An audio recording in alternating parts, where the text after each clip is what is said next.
né, tinha como objetivo a lição o ensino claro e contundente das Escrituras de que todos os seres humanos são pecadores, culpados e, portanto, merecedores do juízo de Deus. Foi isso que foi tratado na segunda. Na terceira lição, tinha o objetivo lá. A justificação é uma obra exclusiva e graciosa de Deus em nosso favor e conduz-nos à prática da humildade e da compaixão. E agora vamos chegar na quarta lição, que tem lá como objetivo, né, mostrar ao estudante da palavra de Deus os benefícios da justificação e encorajá-lo a louvar continuamente ao Senhor por esta obra tão magnífica. O texto, né, básico nosso, até a gente já fez a leitura aqui, está lá em Romanos capítulo 5, versículos 1 e 2. A princípio parece ser algo muito complicado, mas se a gente olhar com calma, ler direitinho, a gente vai ver que é muito simples, é muito fácil. Olha o que está escrito lá em Romanos 5, versículos 1 e 2.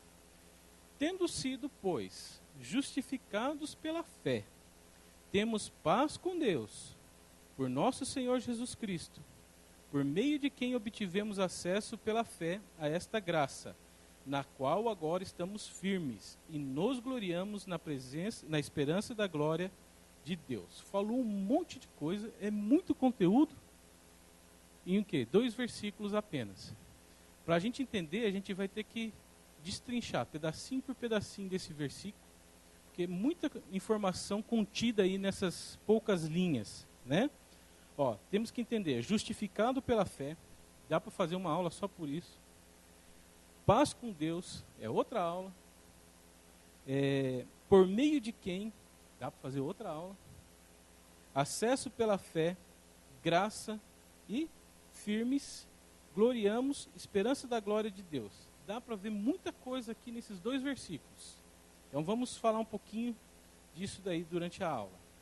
Na introdução nós temos ali, ó, na última lição aprendemos que o Deus misericordioso atentou para a miserabilidade do ser humano e soberanamente decidiu salvá-lo através da redenção que há em Cristo Jesus.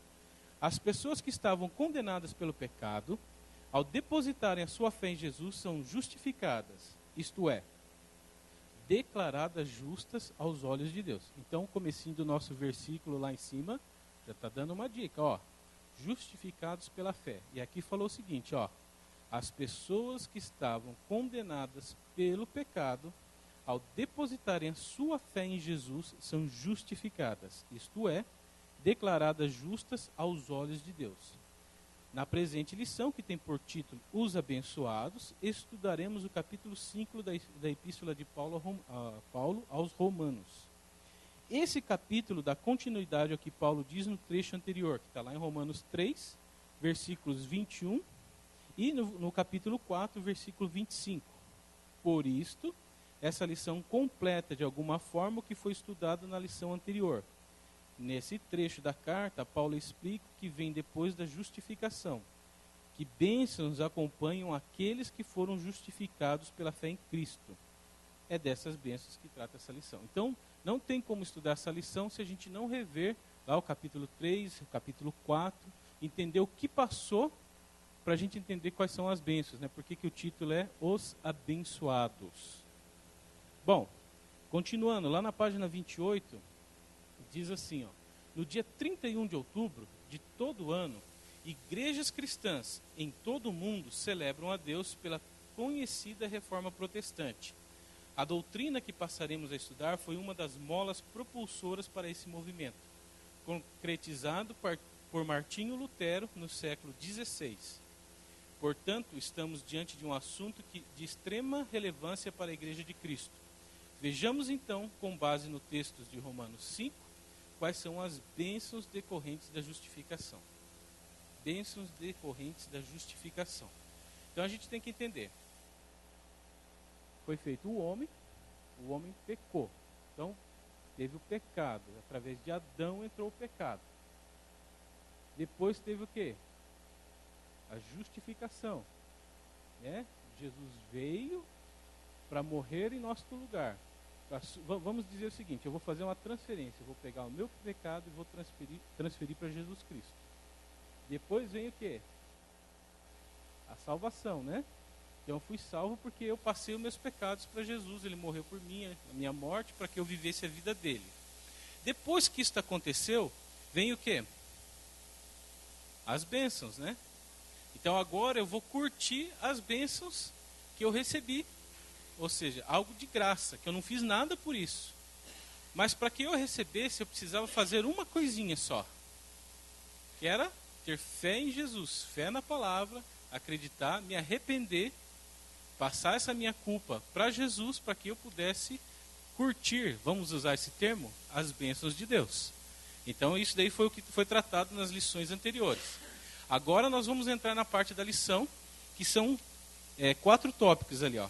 Paz com Deus, esperança na glória de Deus, segurança em meio às tribulações e a certeza da vida eterna. São 4 bênçãos, que estão lá também nos versículos 1 e 2 de Romanos 5, que nós já falamos. Bom, paz com Deus. Adilis, vamos pegar o Adilis aqui de exemplo. Você está com medo de mim? Não? Eu estou pertinho de você aqui. Você está me devendo alguma coisa? Não. Você está... Amém. Agora, se ele tivesse roubado minha carteira, feito alguma coisa de errado, ele não ficaria tão tranquilo perto de mim. Ele não estaria em paz comigo. Porque alguma coisa de errado ele tinha feito. Graças a Deus não é o caso, né, Dilis? Então ele está tranquilo, eu cheguei pertinho dele, nem se mexeu, nem ficou desconfortável no banco, nada. Por quê? Está em paz. Então ele está em paz comigo. E é exatamente isso que a parte da lição vai dizer, ó, paz com Deus. Se todos nós pecamos, todo mundo que está sentado aqui na igreja pecou, a hora que Deus aparecer, a gente vai fazer que nem Adão lá no jardim do Éden. Vai dar um jeitinho de se esconder, né? Atrás de uma árvore, atrás de um matinho, vamos lá nos esconder, porque Deus está vindo aí. Adão não estava em paz com Deus quando ele apareceu no jardim, porque ele sabia que ele tinha pecado, que ele tinha errado. Ele estava em dívida com Deus. Ele não tinha mais paz com Deus. Exatamente. Antes do pecado, era uma alegria, né? O que Adão fez? Ó, se mandou, né? Por que o bandido foge, gente? Ele não podia ficar lá, conversar com a gente? Ele foge por quê? Ele fez algo de errado. Não existe paz entre a vítima e o bandido, né? E todos nós aqui, irmãos, nós somos bandidos. Nós pecamos. Então, quando Deus está aqui presente, a gente dá um jeitinho de se esconder. Por quê? Nós temos vergonha, nós sabemos que nós estamos em falta. Então, essa é a primeira bênção que nós temos aqui, ó, na lição, paz com Deus. Ó, Paulo começa assim o capítulo. Tendo sido, pois, justificados pela fé, temos paz com Deus por nosso Senhor Jesus Cristo. O Adilis pisou na bola comigo, mas ele se arrependeu. Ele chegou para mim e falou assim, Anderson, desculpa, cara, eu fiz assim, assado, aquele dia eu estava com a cabeça quente, me perdoa. Eu falo, não, Adilis, ó, te perdoo, beleza, tranquilo, esquece, passa uma borracha, já era. E nós voltamos a ter paz de novo. É isso que Deus faz com o ser humano. Se o ser humano se arrepender, pedir perdão dos seus pecados, chegar a Deus, olha, eu pequei X, Y e Z aqui, ó. Foi mal, desculpa aí, Deus. Deus pode perdoar os nossos pecados e aquela paz que existia antes, volta. Né? Então é isso que Paulo está dizendo aqui, ó. Paz com Deus. No capítulo 3, o apóstolo Paulo deixa muito claro que todos os homens são pecadores, independentemente de sua raça ou de sua religiosidade. Por isso, estão destituídos da glória de Deus. O que Paulo afirma é que o pecado causou uma separação profunda entre o Deus Criador e a sua criatura.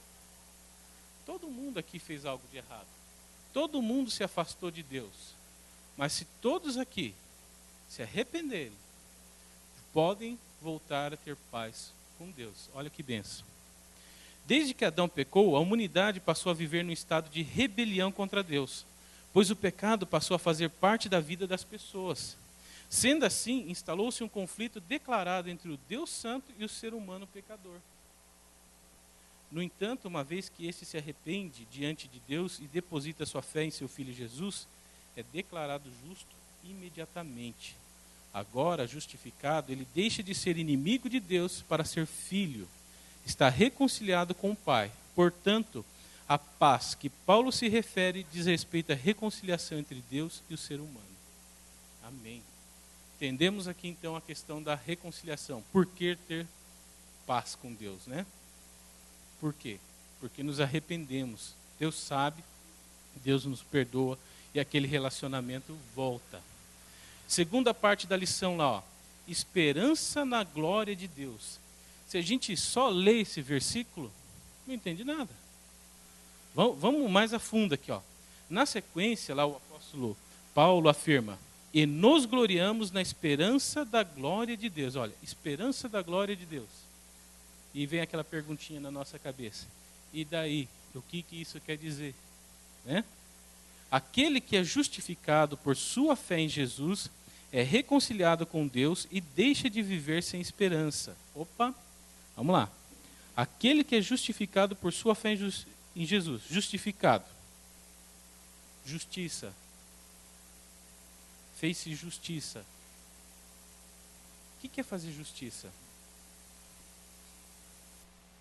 Se alguém errou, ele cometeu um crime, um erro, um pecado, vamos dizer. Uma punição precisa ser dada, tá? Para pagar aquele erro. No nosso caso, nós fomos beneficiados. Por quê? Eu errei, mas não serei eu que vou pagar. Alguém já pagou no meu lugar. Esse alguém aí é Jesus. Amém. Então tá. Então eu fui justificado, ou seja, aquele erro, aquele pecado que eu tinha cometido, já foi pago. Mas não por mim, por Jesus. Jamais. Não teria como. Né? Ó, foi justificado por sua fé em Jesus. Bom, o único jeito de Jesus pagar a minha dívida, né? O único jeito é eu ter fé nele. Se eu não tiver fé em Jesus, eu não sou justificado. Ou seja, a culpa do pecado, do meu erro, ainda continua em mim. Tá, agora eu creio em Jesus, reconheço minha situação de pecador, entendo minha situação de miserável, confio em Jesus, tenho fé nele, peço para Deus me perdoar, aí sim vem a justificação. Se isso não acontecer, os pecados estão comigo ainda, né? Veja que coisa interessante na carta aos Efésios. Paulo diz que aquele que está em Cristo, que está sem Cristo, está sem esperança e sem Deus no mundo. Então aquele que não conhece, ou aquele que conhece, mas não tem fé em Jesus, vive num mundo sem esperança. Eu tenho esperança, porque eu creio em Jesus, eu confio nele, eu peço perdão pelos meus pecados, porque eu entendo a minha situação de pecador, e a minha esperança é de viver com Deus, lá no céu. Mas porque eu creio, né? Eu tenho fé em Jesus. E existem muitas pessoas que ainda não chegaram nessa parte. Olha lá, o homem natural sem Cristo está desprovido da esperança, pois para ele a vida se resume a nascer, crescer, reproduzir-se e morrer. Alguém já viu algum bandido dando entrevista na televisão e falando assim: ah, não tem medo não tem medo de morte não, vou morrer mesmo, eu vou fazer, eu vou continuar fazendo. Essa pessoa não tem esperança em Cristo, não tem fé, não se reconhece como pecador, não se arrepende daquilo que fez de errado. Para ele, a vida não tem esperança nenhuma, não vale nada. Fala assim: ah, vou morrer mesmo, para que eu vou ficar sofrendo aqui? Eu vou roubar, vou matar, vou aproveitar a vida. Porque ele não tem esperança em Cristo, ele não entendeu essa parte ainda. Porém, tem pessoas que entenderam e rejeitaram, e não querem, e isso é pior ainda, né? Mas a salvação traz consigo a esperança, o objeto de nossa esperança é a glória de Deus. Opa, o objeto de nossa esperança é a glória de Deus, seu radiante esplendor que um dia se manifestará em toda a sua plenitude. Quem não lê Bíblia não entende essas coisas aqui. Não consegue entender. Ó, veja essa frase: o objeto da nossa esperança é a glória de Deus, seu radiante esplendor que um dia se manifestará em toda a sua plenitude. Quem não está acostumado com esse vocabulário de igreja, de Bíblia, lê isso aqui não entende nada, né? Mas vamos entender um pouquinho. Quem que é o objeto da nossa esperança? Se eu creio em Jesus Cristo, né? Ele é o meu objeto de esperança. Eu acredito que Ele vai me salvar me salvar dos meus pecados, né? Ele é a glória de Deus, ou seja, Deus se manifestou em Jesus, né? Jesus esteve aqui na terra, provou, olha, eu sou filho de Deus, eu também sou Deus, eu tenho poder. Então, ó, eu criei nisso aqui. É a glória de Deus. Então, o homem já viu um pouquinho da glória de Deus. Quando Jesus voltar, nós vamos ver em plenitude. Eu não conheço ainda, né? Seu radiante esplendor que um dia se manifestará em toda a sua plenitude. Quem que vai se manifestar? Quando Deus voltar, aí sim nós veremos quem é Deus, como é Deus, o que é isso que tanto se fala nas igrejas. E a gente fica só imaginando, por mais que o nosso cérebro tente imaginar como que vai ser bonito o céu desenrolando, Jesus aparecendo, as pessoas louvando, uns querendo fugir, pedindo para que o monte caia sobre eles. A gente não tem ideia, a gente imagina, cada um de nós aqui tem uma imagem na cabeça. Mas como que vai ser? Ninguém sabe, né? Devido ao fato de que a glória de Deus se tornará manifesta, a redenção será consumada e a esperança dos santos concretizada. A glória de Deus se tornará manifesta. Então, tudo aquilo que foi pregado, foi falado, vai ser realidade. A redenção será consumada, ou seja, aquele ser humano, aquele homem, pecador, que creu em Jesus, se arrependeu, pediu perdão, foi perdoado, foi justificado, foi salvo, né? Aquilo vai ser uma bênção para ele, vai se concretizar, aquilo que ele tanto esperava, né? Vai acontecer, não vai ser assim, uma história, vai ser realidade. A nossa esperança é que na manifestação da glória de Deus, que se dará por ocasião da volta de Cristo, seremos glorificados para sempre. Então isso vai ser de uma vez por todas. Uma vez e pronto, suficiente. E segundo Paulo, porque fomos justificados, todos podemos caminhar com essa esperança. A partir do momento que você vem aqui na igreja, aceita Jesus, entende a tua situação, pede perdão pelos seus pecados e fica aqui firme esperando a volta de Cristo, pode ficar tranquilo que isso vai acontecer. Mantenha a sua esperança. Amém? Terceira parte, segurança em meio às tribulações. Bom, entendi a minha situação de pecador, pedi perdão, estou lá caminhando, mas Jesus falou o seguinte: vocês vão ficar numa boa. Não. Nesse mundo aqui vai chover para o justo, para o injusto, vai ter sol para o justo e para o injusto. Vai ter doença para o justo e para o injusto. Todo mundo está junto, é igual o trigo e o joio. Está todo mundo plantado na mesma terra. Se vier a seca, tanto o trigo quanto o joio sofrem. Se vier a chuva, o trigo e o joio sofrem, né? E aqui, ó, mas fiquem tranquilos. Vocês estão no meio da tribulação, mas vocês vão vencer. Então nós temos uma promessa de Deus que os outros não têm, né? O apóstolo continua apresentando os benefícios da justificação. Não só isso, mas também nos gloriamos nas tribulações, porque sabemos que a tribulação produz perseverança, a perseverança um caráter aprovado. O apóstolo ensina algo extremamente relevante e desafiador. Aquele que foi justificado alegra-se não apenas na esperança da glória futura, mas nas tribulações do tempo presente. Então, observe que Paulo não diz que um crente justificado será alguém isento de sofrimentos. Nós enfrentamos tribulações. Contudo, até mesmo essas experiências podem ser encaradas de modo positivo, com a certeza de que Deus está do nosso lado e trabalhando em nós por meio delas. Paulo deixou claro que a tribulação tem como finalidade produzir perseverança.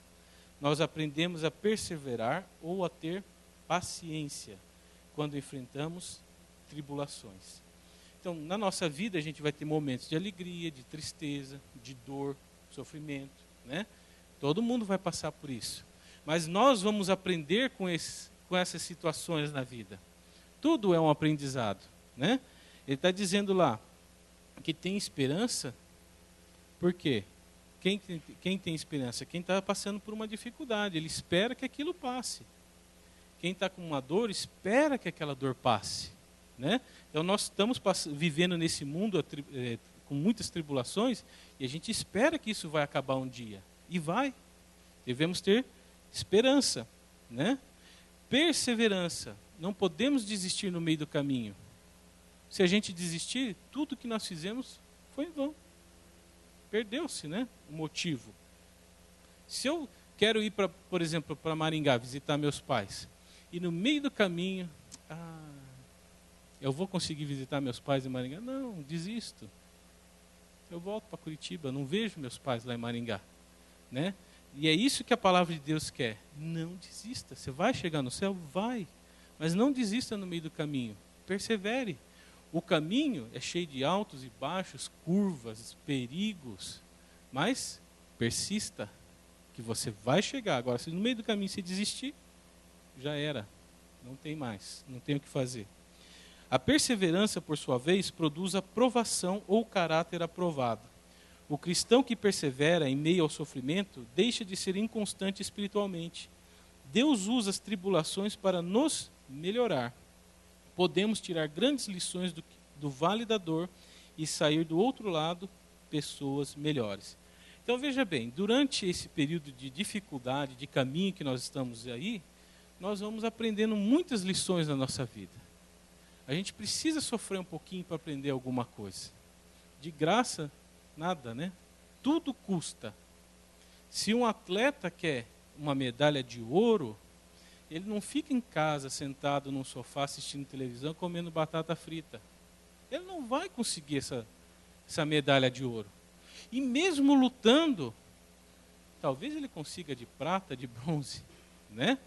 Porque nem todo mundo vai ter a medalha de ouro. Mas todos têm que lutar. Então é isso que a lição está falando. Você vai aproveitar alguma coisa desse sofrimento que você passa. E Deus diz que o nosso caráter vai ser aprovado. Quando a gente passa por dificuldade, Deus está trabalhando o nosso caráter. Lembra que nós já conversamos aqui um tempo atrás sobre personalidade e caráter. Personalidade nasce com a pessoa, né? E o caráter é formado ao longo da vida. Aí você tem um criminoso, você tem um mentiroso. Aquele caráter tem problemas e esse caráter foi adquirido ao longo da vida dele. Às vezes, quando ele era criança, ele era mentiroso, cresceu, deixou de ser. Ou o contrário, foi formado aquele caráter, né? Bom, por sua vez, a aprovação produz esperança e aprendemos a confiar e depender mais de Deus diante das tribulações. Então lembra, tudo depende da fé. Lá no comecinho, fé em Jesus, para nós conseguirmos passar as dificuldades aqui. Então, veja, Deus prometeu o seguinte: paz com Deus, esperança na glória de Deus, segurança em meio às tribulações e, por último, o que nós queremos aqui, ó, a certeza da vida eterna. Amém? Essa é a principal. Se a gente conseguir ter paz com Deus, ter esperança que a gente vai conseguir aguentar nas dificuldades, nós vamos chegar no nosso objetivo final, que é a certeza da vida eterna. Lá no versículo 9, Paulo diz que, como agora fomos justificados por seu sangue, lembra? Jesus pagou a minha dívida. O que eu fiz de errado foi pago por Jesus. Muito mais ainda, seremos salvos da ira de Deus por meio dele. Olha que Deus, gente boa. Eu era pecador. Eu era terrível. Mesmo sendo terrível, pecador, antes de eu me arrepender, Deus já tinha feito um plano sobre a vida de Jesus, que ele morreria no meu lugar para me perdoar, antes de eu reconhecer a minha situação de pecador. Então, Deus detesta o pecado, mas ama o pecador. Então, o plano dele já estava feito antes de eu me entender por gente, de saber que eu era pecador, já estava prontinho, né? Ó, completando essa ideia, ele diz: se quando éramos inimigos de Deus, ou seja, éramos pecadores, fomos reconciliados com ele mediante a morte de seu filho. Antes de eu me arrepender, Jesus já tinha morrido por mim. Quanto mais agora, tendo sido reconciliados, seremos salvos por sua vida. Bom, agora que eu entendi minha situação de pecador, de errado, pedir perdão. Olha que Deus, se antes Deus já fazia o bem para mim, imagina agora, que eu tenho noção da minha situação. Seremos salvos por sua vida, Jesus Cristo, né? Paulo usa duas expressões aqui, a primeira negativa e a segunda afirmativa. Ele diz que seremos salvos da ira de Deus e que seremos salvos por meio da vida de Cristo. Então, duas coisas. Deus detesta o pecado. Se eu sou pecador, Deus detesta aquilo que eu faço de errado, mas não me detesta. Agora, tive a oportunidade de conhecer Jesus, conhecer o plano de salvação, tive a oportunidade de tudo isso, mas eu escolho, por meu livre-arbítrio, continuar nessa vida. Deus vai fazer justiça. Jesus Cristo não vai pagar os meus pecados aí, porque ele se ofereceu. Eu não quis, eu não quero. Eu entendi a situação, sei o que é, mas eu não quero. Então existe a ira de Deus, né? Mas o contrário também é verdadeiro. Se eu me arrepender e pedir e colocar na mão de Deus, aí sim. Paulo usa, né? Já falei aqui. Temos aqui uma clara referência ao juízo vindouro. Aqueles que não forem justificados pela fé em Jesus permanecem no estado de inimizade com Deus. Para eles, só resta uma expectação horrível de juízo. Há uma ira vindoura, mas esta não se voltará contra os salvos. Glória a Deus. Existe a ira? Existe. Vai acontecer? Vai. Mas para quem vai acontecer? Para aquele que não quis. Agora, aquele que teve fé em Jesus, foi justificado, foi salvo, esse não vai ver, não vai sentir a ira de Deus. A estes está reservada a participação na ressurreição de Jesus Cristo. Por meio de Adão, o pecado entrou no mundo, e com ele a morte passou a toda a sua descendência. Mas por meio da justiça de Jesus, somos livres do poder da morte. Então, se o pecado entrou por Jesus, por Adão, homem, a vida também entrou por um homem, Jesus. Amém?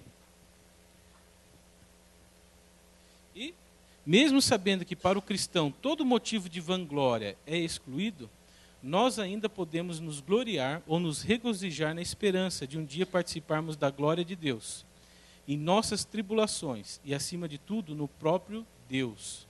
Mas isso só é possível por meio de nosso Senhor Jesus Cristo, que nos reconciliou com Deus. Amém? Falamos bastante aqui, demos uma geral na lição. E vamos entrar aqui nas perguntas. Vamos abrir aqui a oportunidade para os irmãos participarem, responderem. E também pedir, né, para aquelas pessoas que sempre nos ajudam, complementarem, ajudarem com mais informações nas perguntas, né? Primeira pergunta está lá em Romanos 5, versículos 1 e 2, que foi a leitura que nós fizemos no início aqui, ó. Responda: o que Paulo quis ensinar ao dizer que a justificação pela fé leva-nos à paz com Deus? Algum irmão gostaria de responder essa pergunta? Chapéu?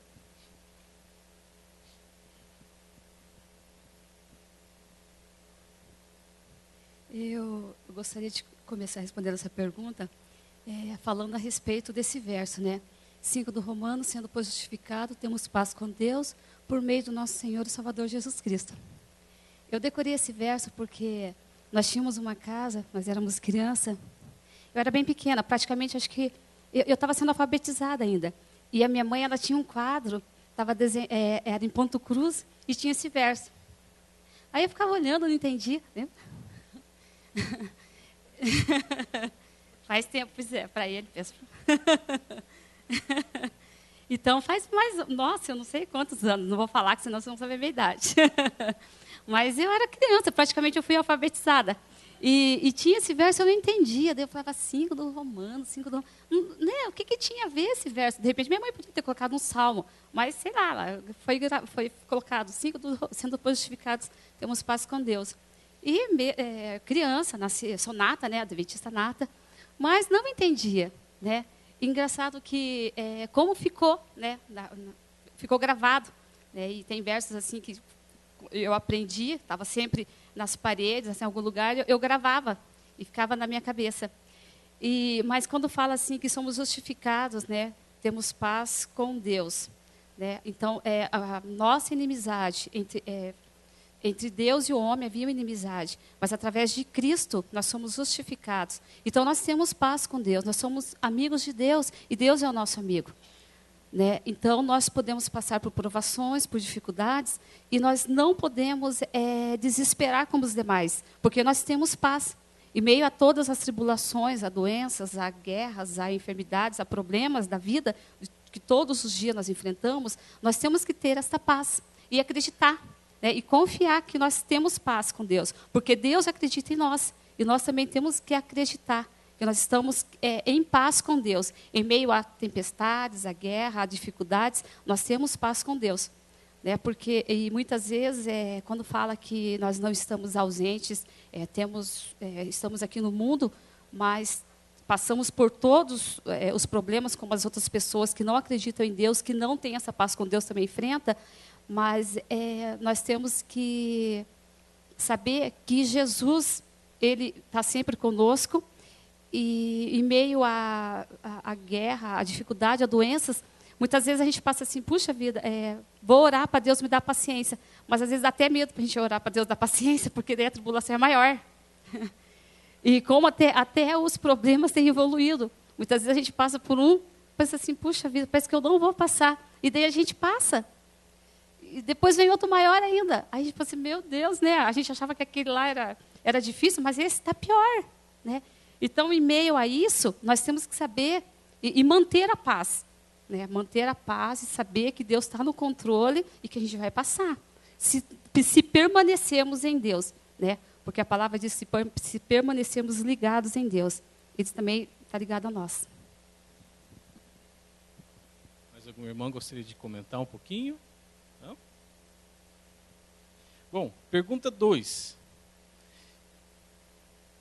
Lemos, e nos gloriamos na esperança da glória de Deus. O que Paulo estava dizendo ao proferir essa ideia? Utilize o item 2 para responder. Quem quer responder? Sim?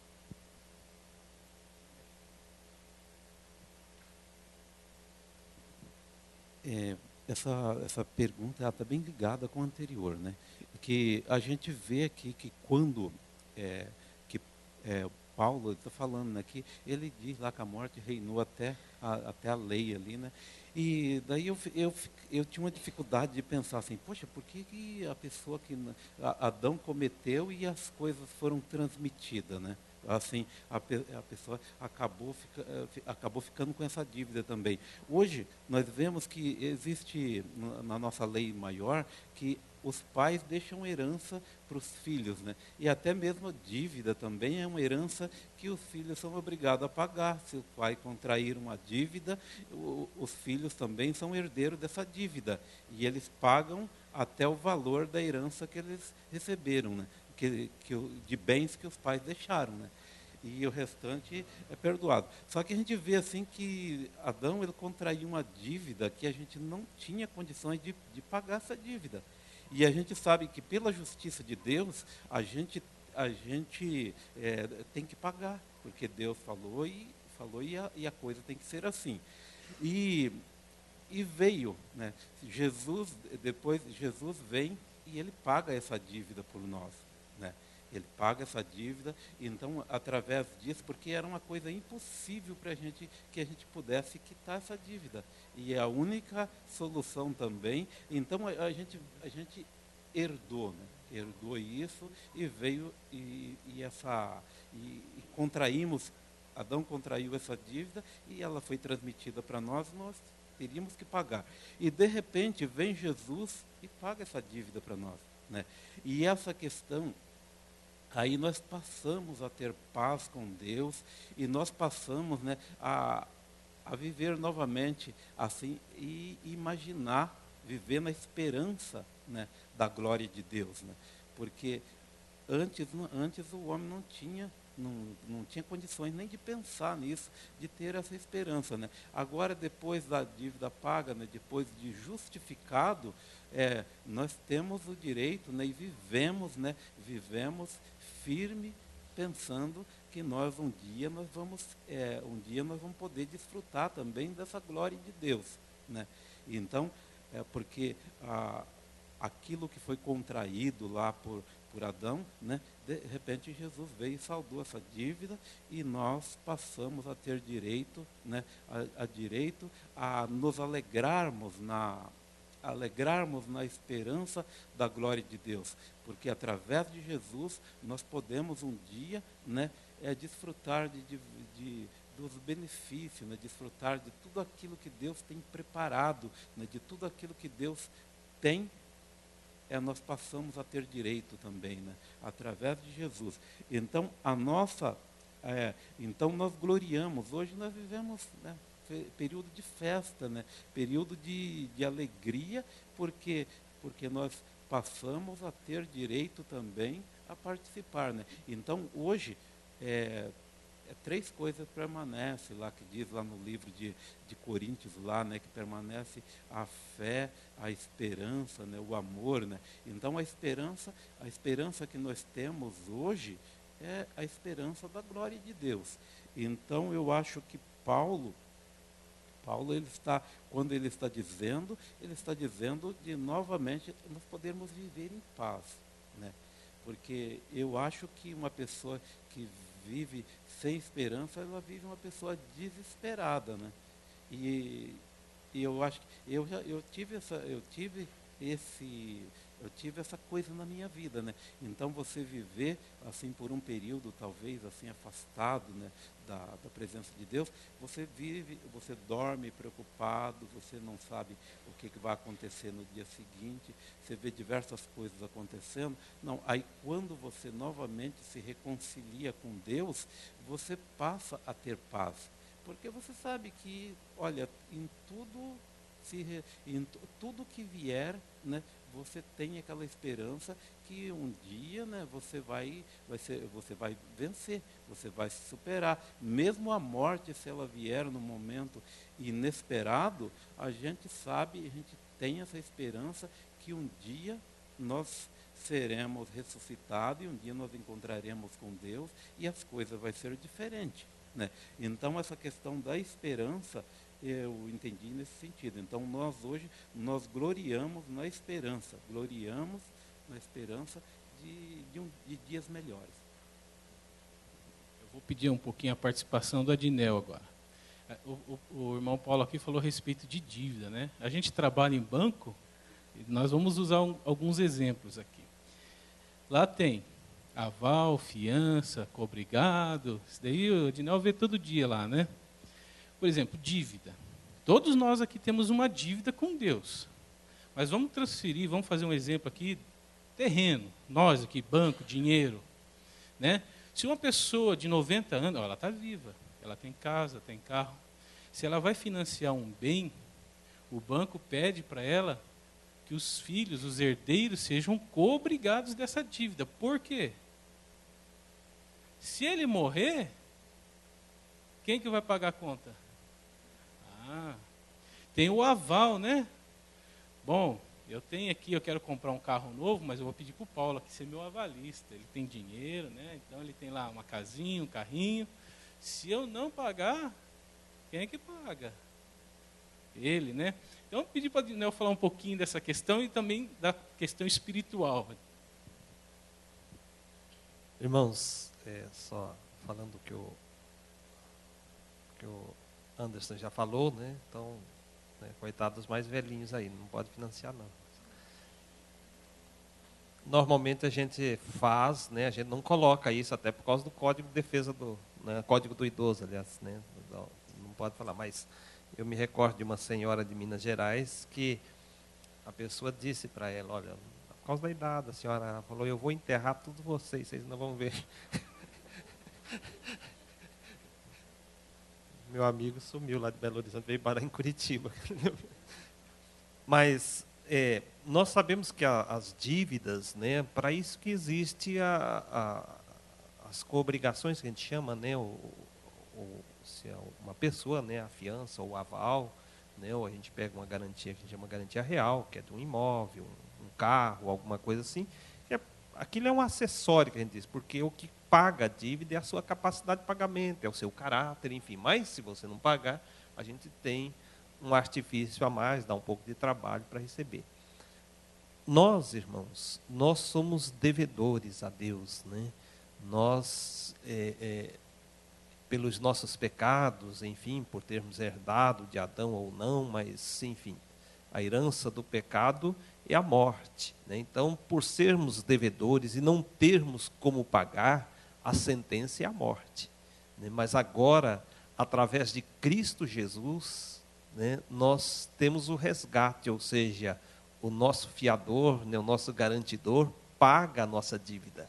E ele pagou, ele já pagou na cruz do Calvário. Basta nós deixarmos o nosso orgulho agora e aceitarmos, né? Porque existem aquelas pessoas que não conseguem, não pagam, não conseguem pagar suas dívidas, mas ele ainda não reconhece que ele está insolvente, né? Eu estou dizendo as dívidas normais, né? Às vezes ele é orgulhoso, né? Ele não quer que o avalista pague porque não, eu vou pagar, né? E às vezes ele não tem mais com que pagar. Então nós também, pelo nosso orgulho, às vezes achamos que nós não precisamos, né? Mas nós sabemos que não temos como pagar a nossa dívida. A nossa dívida foi paga por Jesus Cristo. E nós temos que reconhecer, a partir do momento que eu reconheço que Jesus é quem realmente pagou as minhas dívidas ou pelos meus pecados, muitas coisas se transformam na nossa vida. Eu, embora tenha nascido também né, meu pai já era da igreja, então eu sempre digo que sou um adventista nato, né, um crente em Jesus Cristo nato, mas a gente tem um período da vida que chega o dia que realmente, através da ação do Espírito Santo, você se converte. Até então você quer ser, você segue, vai e tal, mas ainda não há aquela conversão. E eu me recordo que a minha conversão, de fato, eu não sei a data, mas se deu aos 14 anos, mais ou menos, embora eu, né, ia na igreja, queria ser, mas não tinha aquela conversão. E pelo fato de não ter essa conversão, também não saber, por não ter essa conversão, então não tinha convicção de que ia se me batizar ou não, a gente vivia, vamos dizer, eu poderia dizer, vivia na corda bamba, porque eu tinha medo, né? E se eu morrer sem me batizar, sem me converter a Cristo, né? Então você não tinha paz consigo, não tinha paz com Deus, né? Não tinha esperança, né? Porque assim, eu esperava o dia que eu me batizar, o dia que eu me converter, aí sim, aí as coisas mudam, né? Mas até então, não. Então, quando foi comentado as duas primeiras perguntas sobre paz, sobre esperança, eu me recordo bem disso aí, porque a pessoa que ainda não tem Cristo em seu coração, não é que ela não acredita em Deus, não é isso que eu estou dizendo. Estou dizendo pessoas que acreditam em Deus, tal, mas ainda não nasceram de novo, né? Ela realmente não tem paz consigo, porque ela não tem convicção, ela não tem essa esperança. Ela acha assim, não, acho que se eu, né, morrer, eu sou uma pessoa boa, acho que eu vou para o céu, mas ela não tem essa convicção.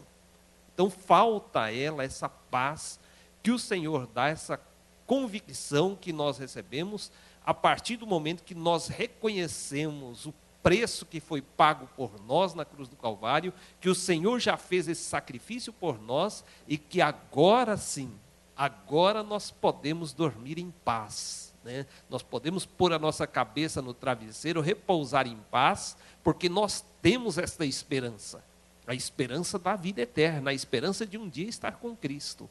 E isso, irmãos, como dizia uma certa propaganda, né, isso não tem preço, né? Não tem preço o fato de você poder deitar, saber que está com Cristo, ter convicção de que a sua vida está segura em Cristo.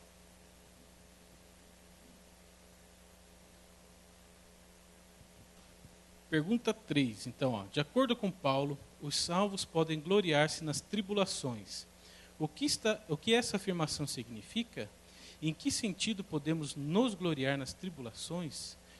Pedir para o pastor aqui, então.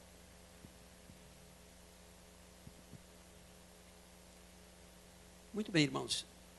O que essa afirmação significa? Bom, em princípio, como diz o autor, significa que aquele que foi justificado, ele alegra-se não apenas na esperança da glória futura. E é bem interessante a gente pensar sobre essa doutrina da justificação. Por quê? Ela é uma ação de Deus, portanto, é uma ação unilateral. O ser humano ele não tem participação. Por isso, ele não pode se gloriar. Porque é uma ação unilateral. Através, como já foi dito, de Jesus Cristo, ele quis nos apresentar justos diante de Deus. E daí? Ninguém tem nada a ver com isso.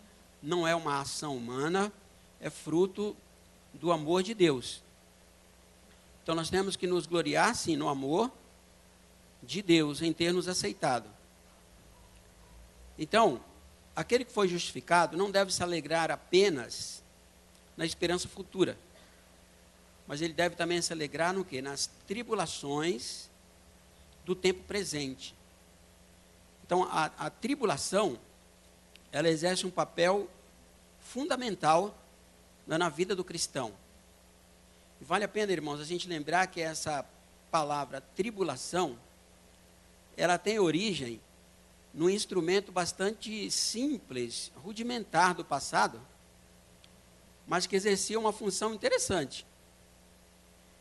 O tribulum, ele era usado durante a colheita de grãos, cuja finalidade era ir separando, né?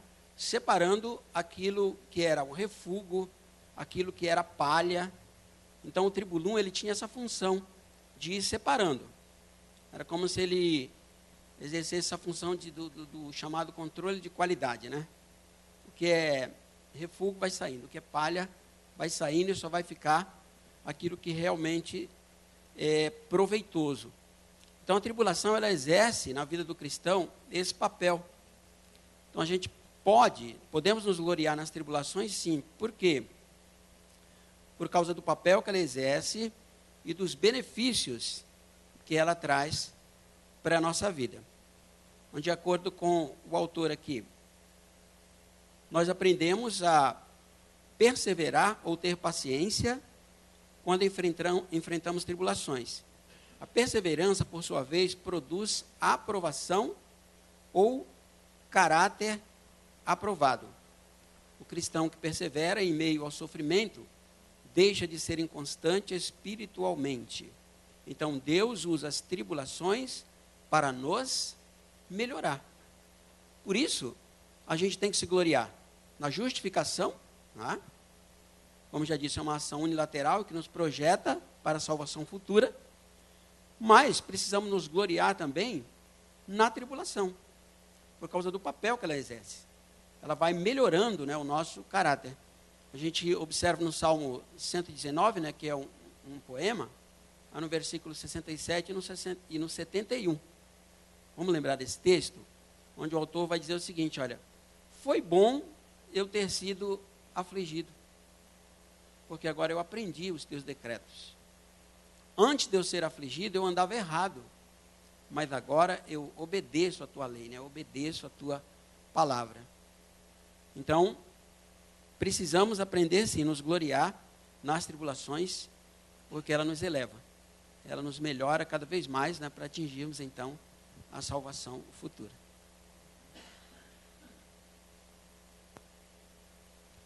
Na continuidade, aí nós temos a pergunta 4. Comente com a classe sobre o benefício da justificação pela fé. Quem gostaria de responder essa aqui? Pode ser?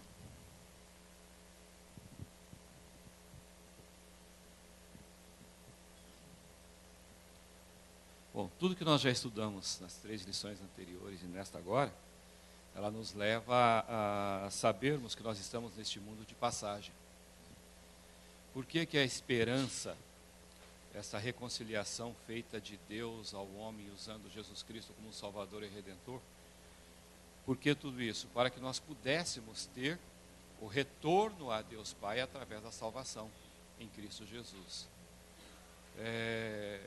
Nós temos muitos dos budistas, na sua grande maioria, são orientais. Dentro daquilo que que você colocou, eles não aceitam passar por algumas situações vexatórias, ou seja, muitos deles não estão prontos para isso, eles colocam fim à vida, é muito vergonhoso, porque eles acreditam na reencarnação, e eles acham que estão pagando o erro dos outros, e aí quando eles botam fim à vida, quando eles se suicidam, eles acabam com esse círculo vicioso e não levam para outra reencarnação esse problema, né? Então, nesses períodos de crise, nessas situações vexatórias, a gente vê que muitos dos orientais, eles dão fim à vida, por quê? Porque eles acreditam na reencarnação, acreditam que ele vai para uma outra vida melhor ou pior, vai depender do estado dele. O que é que a reconciliação através da fé produz em nós?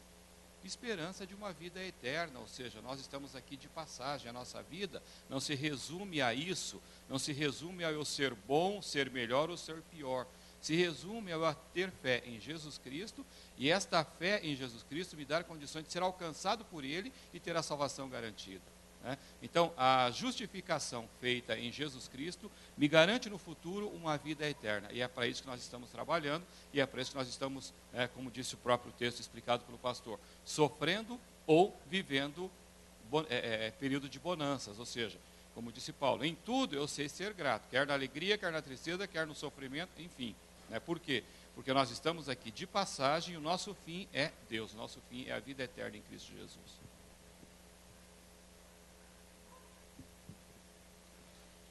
Continuando então, vamos à parte prática. Página 31, 2 tópicos ali. Primeiro, somos abençoados, gloriemo-nos nas tribulações do presente. E o tópico 2 ali, somos abençoados, ansiemos pela concretização. A pergunta de número 5, ela é muito pessoal, né? Então, eu vou pedir para o pastor responder essa pergunta aqui para a gente, né, que diz assim, ó, deixa eu ver o horário, temos 5 minutinhos. Leia a primeira aplicação e compartilhe com a classe o quanto as tribulações lhe têm ajudado a ser um cristão melhor. Você acha que tem crescido com as tribulações enfrentadas? Que é a continuação daquela pergunta. Com certeza, né, irmãos? Com certeza. Seria uma contradição afirmar o contrário. Eu acabei de dizer, né, que a tribulação tem essa finalidade. Ela vai aperfeiçoando o nosso caráter, né, ao longo do tempo. Como afirmou o apóstolo Pedro uma vez, nós começamos a corrida cristã como uma criança, né, tomando leite, né, o leite racional, e por ele nós vamos, então, nos desenvolvendo, vamos crescendo. E ao longo da estrada, a tribulação ela vai exercendo esse papel. É um papel benéfico, não é castigo de Deus, absolutamente, não é a mão de Deus pesando, não. Tem uma finalidade totalmente pedagógica mesmo. Deus as utiliza, né, para que a gente vá, então, crescendo. E, com certeza, as tribulações têm me ajudado a crescer. Hoje eu estava pensando mesmo sobre isso, né? A tribulação exerce esse papel importantíssimo. De repente, a gente acaba refletindo sobre o que éramos e o que somos hoje. Nós temos hoje muito mais firmeza de fé, muito mais confiança em Deus, muito mais estabilidade na hora, né, dos vendavais. E tudo isso a gente deve, naturalmente, às tribulações, né, que nos propiciou termos o quê? Essa firmeza de fé. Então, com certeza, né, a resposta ela é bastante simples mesmo. Eu tenho crescido e as tribulações têm me ajudado, sim. E a última pergunta, pergunta 6. Compartilhe com a classe as suas expectativas acerca da volta de Cristo e a consumação dos séculos. Essa aqui todo mundo pode responder para si mesmo, né? Olha, o que eu espero com a volta de Cristo? Eu espero um dia de alegria ou um dia de tristeza, de ranger de dentes, de medo, onde eu vou desejar que os montes caiam sobre a minha cabeça. O que você, né? Então, cada um pense na sua resposta aí, ó. E vamos para a parte final aqui da lição, na página 32, que é o desafio semanal. Que diz assim, ó: a justificação é mesmo uma obra magnífica da parte de Deus. Nós, pecadores miseráveis e condenados, em razão do sacrifício de Jesus e de sua justiça, podemos ser declarados justos e mudar de posição diante de Deus. De condenados para salvos. O nosso pecado é jogado na conta de Jesus e a justiça de Jesus em nossa conta. Depois desse evento, que por si só já é glorioso, Paulo nos apresenta, como vimos nesta lição, uma série de benefícios decorrentes dessa gloriosa obra espiritual. Deus não é mesmo fantástico? Reserve algum tempo nesta semana para meditar mais sobre essa doutrina e louvar o Senhor, ainda mais por sua graça. É possível não cair de joelhos diante dele, depois de entender todas essas verdades. Amém? Sim. Bom, vamos ver o seguinte aqui, ó. Vamos ver se a gente entendeu essa lição. Lá na página 27, o objetivo diz, ó, mostrar ao estudante da palavra de Deus os benefícios da justificação. Entendemos o que nós ganhamos, quais foram as bênçãos que nós alcançamos aqui, ó, são 4. Paz com Deus, esperança na glória de Deus, segurança em meias tribulações e a certeza da vida eterna. Entendemos direitinho isso aqui, ó. E encorajá-lo a louvar continuamente o Senhor por essa obra tão magnífica. Entendi que eu, por mim mesmo, não conseguiria isso. Se eu recebi, glória a Deus, e que eu não pare de louvá-lo por causa disso. E a leitura lá do texto básico, que parecia tão difícil no começo, agora é fácil, né? Olha, tendo sido, pois, justificados pela fé, já entendemos essa parte. Temos paz com Deus, amém, glória a Deus, entendemos também. Por nosso Senhor Jesus Cristo, por meio de quem obtivemos acesso pela fé. Ó, não aconteceu ainda, vai acontecer. Cremos, estamos ali, ó. Como que é? Hebreus 11? Fé é o firme fundamento das coisas que se esperam, mas não se veem, né?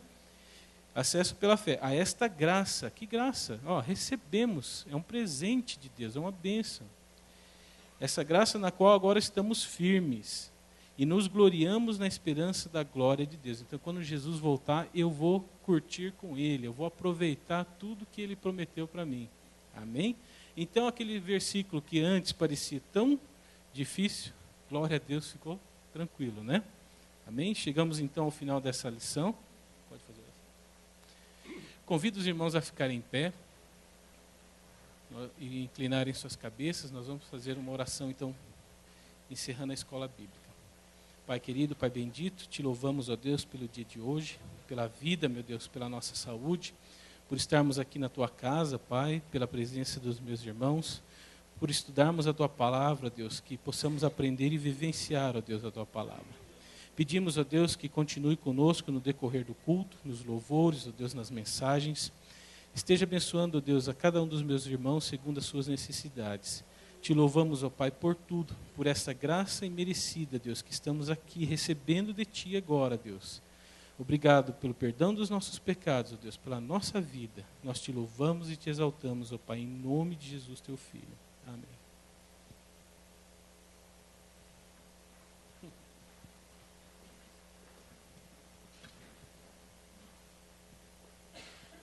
Irmãos, quero passar à igreja que as vossas presenças dos que estavam aqui já foram anotadas pela secretária. Os irmãos, não se preocupem, que vocês que estavam aqui na hora da apresentação, de marcar a sua presença, já foi passada. Nós temos aqui os pedidos da irmã Esther. Ela pede pela sua família e por todos aqueles que pertencem a ela. Vamos orar pela família da irmã Esther. Eu quero pedir também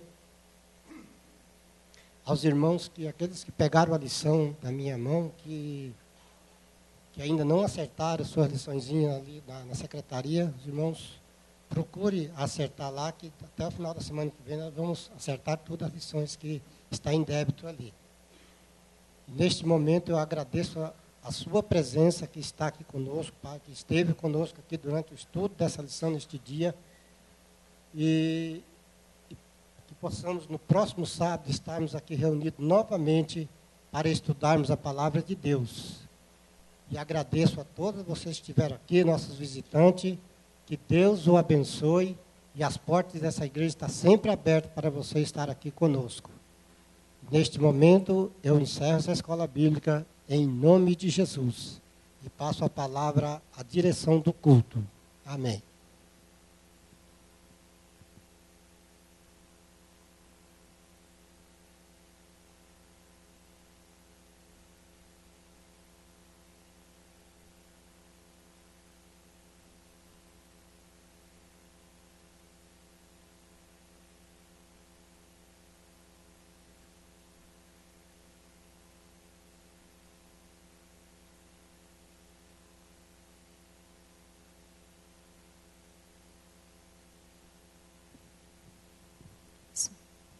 Paz do Senhor, irmãos.